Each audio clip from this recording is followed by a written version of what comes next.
Okay, so today's chapter is speed, time and distance. ठीक है, तो देखो क्योंकि ये तुम्हारी फाउंडेशन क्लास का है तो तुम्हें बहुत अच्छे से पता होना चाहिए। ठीक है, और आगे जाके इसकी बहुत ज़्यादा इंपॉर्टेंस है ना, स्पीड टाइम डिस्टेंस की। तो जितना ज़्यादा तुम इसको डीपली पढ़ लोगे भी उतना अच्छा तुम्हें समझ में आ जाएगा। ठीक है, क्लियर है? चलो लिखो पहले, तो लिखो क्या, पहले समझ लो स्पीड क्या होती है। Speed, time and distance. Speed क्या होती है बेटा? Speed, time and distance. क्या होती है स्पीड? है स्पीड क्या होती है? मूव कर रही है, the rate of change of distance. ठीक है, तो speed is what sir? Rate of change of distance, rate of change of distance. ठीक है, और ध्यान से पढ़ा करो तुम लोग। अब जो भी एग्ज़ाम आए अच्छे से परफॉर्म करना है। बात समझ में आ रही है? माई को दे दिया था मैंने, दे देगी। ठीक है, तो कहने का मतलब यह है कि जो भी एग्ज़ाम आए अच्छे से परफॉर्म करना है। बात समझ में आ रही है? लो इधर देखो, मेरा कहने का मतलब यह है कि बेटा अब एग्ज़ाम को सीरियसली लो। ठीक है, और एग्ज़ाम को सिर्फ पढ़ाई को इसलिए मत करो कि एग्ज़ाम वगैरह है हमारा तो हम पढ़ेंगे। बात समझ में आ रही है? पढ़ाई सिर्फ इसलिए नहीं करनी कि एग्ज़ाम है लो पढ़ लें। भाई पढ़ाई को एंजॉय करके पढ़ो, डेफिनेटली आपको मज़ा आएगा।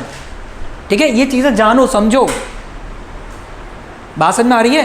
क्योंकि क्या होता है, हम लोग क्या सोचते हैं कि पढ़ाई यार चलो एग्ज़ाम आगे पढ़ लो, वो माइंडसेट होता ही नहीं, एग्ज़ाम के बाद एकदम ख़त्म। बात समझ में आ रही है? अगर वो एक उर्दू में एक शेर है कि अमल से ज़िंदगी बनती है जन्नत भी जहन्नम भी। जो हमारे काम होते हैं ना, हमारे अमल माने काम, हमारे कर्म, उनसे हमारी लाइफ जन्नत भी बनती है जहन्नम भी बनती है। जन्नत मतलब स्वर्ग, हेवन, और जहन्नम मतलब नर्क, दोज़ख। ठीक है, तो कहने का मतलब ये है। बात समझ में आ रही है? तो ना आपको ये बात समझनी चाहिए बेटा कि आप जितनी अच्छी पढ़ाई करोगे उतना अच्छा आपका हो जाएगा। ठीक है, तो आगे से ध्यान रखना है। चलो, so speed, rate of change of distance, clear है? सो स्पीड हम लिखते हैं बेटा, इसका जो मैथमेटिकल फार्मूला होता है डिस्टेंस अपॉन टाइम। ठीक है, ये बात समझ में आ गई? Distance upon time. अब ये जो डिस्टेंस अपॉन टाइम है, डिस्टेंस क्या है एक तरीके से? The path covered by an object, path covered by an object, actual path होता है। ठीक है, एक्चुअल पाथ, ऑब्जेक्ट। ठीक है, तो एक्चुअली में कौन सा पाथ वो ऑब्जेक्ट कवर कर रही है। बात समझ में आ रही है? कौन सा पाथ ऑब्जेक्ट कवर कर रही है, दैट इज अवर डिस्टेंस। ठीक है, और ये टाइम क्या होगा? टाइम तो होता ही है टाइम। ठीक है, तो अगर हम बात करें यहाँ पे कि सर ये हो गया unit of speed. Unit of speed बेटा देखो, एक होती है किलोमीटर पर आवर, ठीक है, एक होगी मीटर पर सेकंड, और भी कई सारी होती हैं, बट किलोमीटर पर आवर क्या हो, रो क्यों रहा है?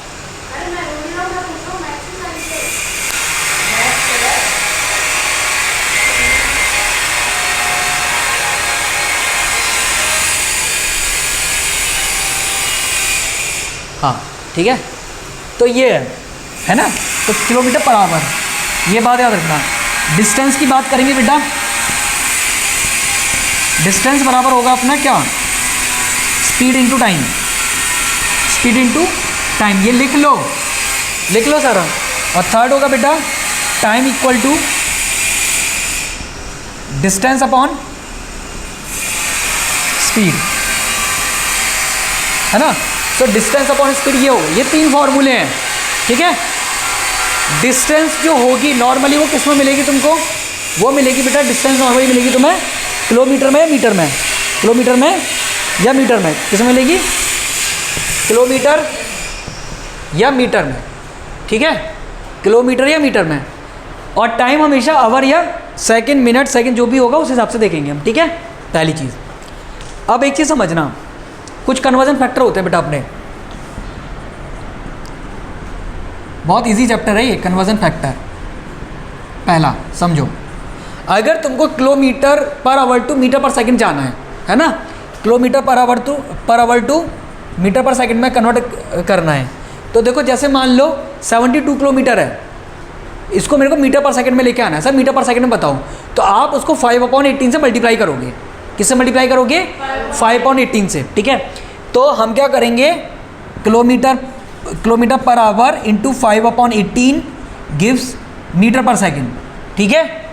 पहला याद रखना, डायरेक्ट यूज़ करना है, ये बात समझ में आ रही है, ठीक है। और अगर बेटा मीटर पर सेकेंड से किलोमीटर पर आवर में जाना है, किलोमीटर पर आवर में जाना है, तब हम क्या करेंगे, 18/5 का मल्टीप्लाई। किसका मल्टीप्लाई करेंगे? 18/5 का मल्टीप्लाई, ठीक है। लिख लो जल्दी से लिख लो। ये चीज़ें आपको दिमाग में बहुत अच्छे से रिटेन हो जानी चाहिए, ठीक है सबको। बात समझ में आ रही है? लिख लो जल्दी से।